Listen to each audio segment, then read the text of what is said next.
Good morning, I'm Charlotte. Welcome to Wake Up Well this morning. You might be familiar with personality tests. They're quite big these days. Often people have done one test or another. So you might know which 4 letters you are according to Myers-Briggs. You might know which number Enneagram you are. And you might know which of De Bono's hats you can wear. The passage we're going to look at from the Bible this morning always reminds me of those personality tests and those things that are really, really big in our world today. Because this passage has some similarities to that a yearning to understand ourselves better and ourselves in relation to other people better. But there are some key differences in this passage as well. So if you have a Bible, do join me. We're looking this morning at Ephesians chapter 4, verses 11 to 16. And so this is what it says. Now these are the gifts Christ gave to the church: the apostles, the prophets, the evangelists, and the pastors and teachers. Their responsibility is to equip God's people to do his work and build up the church, the body of Christ. This will continue until we all come to such unity in our faith and knowledge of God's Son that we will be mature in the Lord, measuring up to the full and complete standard of Christ. Then we will no longer be immature like children. We won't be tossed and blown about by every wind of new teaching. We will not be influenced when people try to trick us with lies so clever they sound like the truth. Instead, we will speak the truth in love, growing in every way more and more like Christ, who is the head of his body, the church.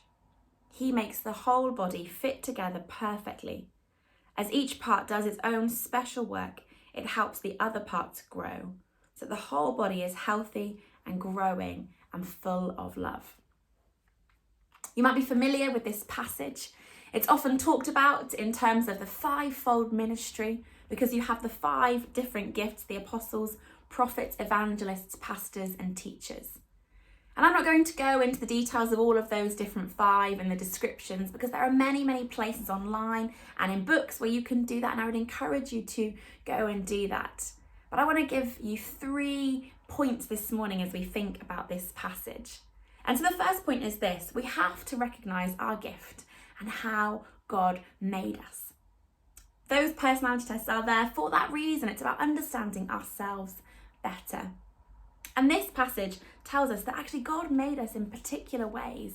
God made us all different. And that's a good thing. And it's for a reason. It has a purpose. But the first step has to be knowing, understanding how God made us.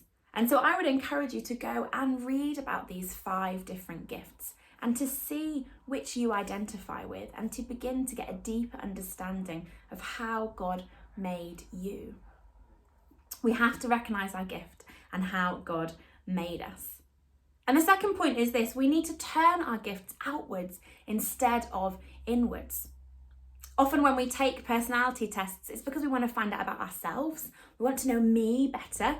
And often in the West, the problem is that we read everything from a very individualistic nature. That's our lens. It's about me. But actually, this passage is supposed to be read communally, not individually.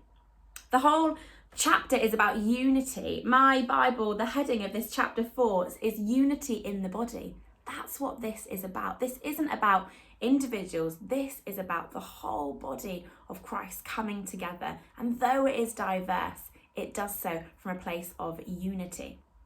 And so we need to turn our gifts outwards instead of inwards. It says in this passage, right at the beginning of what I read, that these are the gifts that Christ gave to the church. And the responsibility of these is to equip God's people to do his work and build up the church, the body of Christ. These are gifts not just to be kept to ourselves, but for the communal purpose of building God's church. So we have to recognise our gift and how God made us. We need to turn our gifts outwards instead of inwards. And thirdly, we have to realise that we are all called to play a part. This isn't just for a select few. I once heard someone say that the church is like a football match.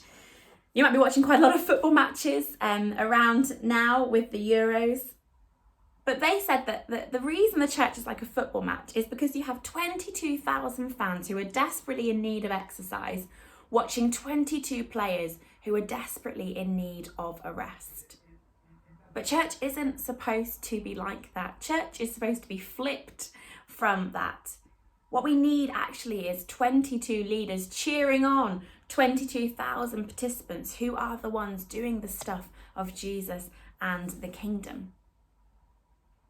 We need to recognize that these are not gifts for a select few. We're all called to play a part. And you are called to play a part, not just people who are recognized to be a church leader. This is for everybody. We're all called to build up the church together and to be a part of what God is doing.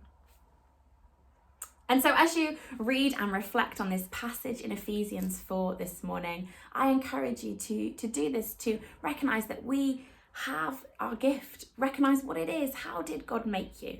Secondly, to think about turning that gift outwards instead of inwards, reading it communally, not individually.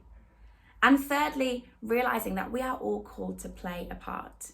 Even you, even all of the reasons you might have discredited yourself, God doesn't discredit you. God says, you too, you are called to play a part. I want you to help build my church.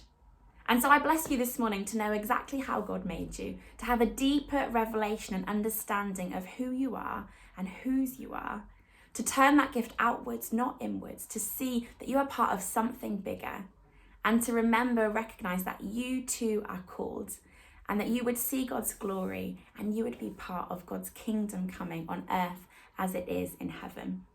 Bless you this morning.